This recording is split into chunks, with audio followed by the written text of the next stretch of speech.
বিএনপিকে যদি আপনারা রাষ্ট্রীয় ক্ষমতায় দায়িত্ব দেন আপনাদের কাজ করার জন্য, তাহলে আমরা পার্বত্য চট্টগ্রামের ধর্ম বর্ণ নির্বিশেষে জাতি গোষ্ঠীর একটি সুন্দর পরিবেশ তৈরি করব, যে পরিবেশে আমরা ভাই ভাই হিসেবে, বন্ধু হিসেবে আস্থার ঠিকানা আমরা করতে পারি। কেউ যেন কাউকে ভয় না করে।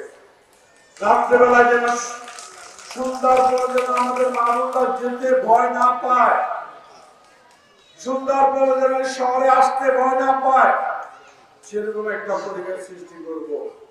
থাকবে না কোনো বিভেদ, সংঘাত, হানাহানি, এরকম একটা পরিবেশ আমরা তৈরি করব। সকল জাতি গোষ্ঠী মিলে আমাদের এই এলাকার শান্তি এবং উন্নয়নকে আমরা এগিয়ে নিয়ে যাব।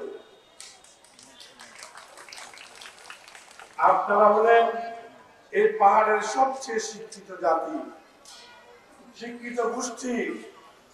আপনারা জানেন চাকমারা প্রায় 100% কাছাকাছি শিক্ষিত। আপনাদের কাছ থেকে, এই শিক্ষিত জনগোষ্ঠীর কাছ থেকে এই পাহাড়ের মানুষও তেমনি অনেক কিছু আশা করে। আপনারা সবাইকে নিয়ে আপনাদের শিক্ষার জ্ঞান, শিক্ষার আলো আপনারা ছড়িয়ে দেবেন সবার মাঝে, এই আশা আপনাদের কাছে আমি করি। ভাইয়ে ভাইয়ে গোলাগুলি, হানাহানি, মারামারি বন্ধের উদ্যোগ আমরা নেব বিএনপিকে যদি আপনার দায়িত্ব নেন।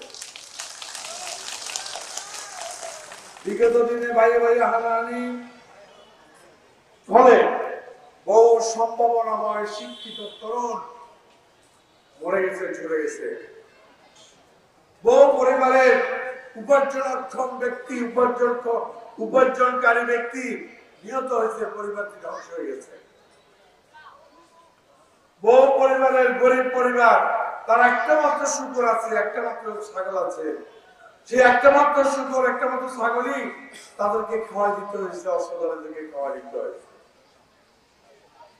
এককালী জমি চাষ করলে টাকা দিতে হয়, একটা মুরগির বাজার আনলে টাকা দিতে হয়, এক বোঝা লাঠি আনলে টাকা দিতে হয়। এটা কোনো শান্তি নয়, এটা কোনো শিক্ষিত সমাজের সভ্য জাতির কাজ নয়। আমরা কোন শিক্ষিত যুবকের প্রাণ, কোন তরুণ, কোন মায়ের যুবক, কোন স্ত্রীর স্বামী যে তার পরিবারটা চালাবে, আমরা তাদেরকে হারাতে চাই না। শেখ মুজিব এই পাহাড়ে সমস্যা সৃষ্টি করেছিল, আওয়ামী লীগ পাহাড়ে অশান্তি তৈরি করেছিল, শান্তি বাহিনী সৃষ্টি করেছিল। শেখ হাসিনা এসে আবার শেখ মুজিবের পরে ভাই ভাইয়ে সংঘাত লাগিয়ে দিল, পাহাড়িকে ক্ষুদ্র নিগোষ্ঠীতে লিপিবদ্ধ করলো, ক্ষুদ্র নিগোষ্ঠীতে সংবিধানে অন্তর্ভুক্ত করলো, অর্থাৎ আর অপমানজনক জায়গায় নিয়ে গেল। আমরা আপনাদের সেই সম্মান ফিরিয়ে দেবো ইনশাআল্লাহ। বেগম খালেদা জিয়ার সরকার সামনে সময় আসছে, আমরা পাহাড়ি বাঙালি মিলেমিশে পাহাড়ে উন্নয়ন ঘটাবো।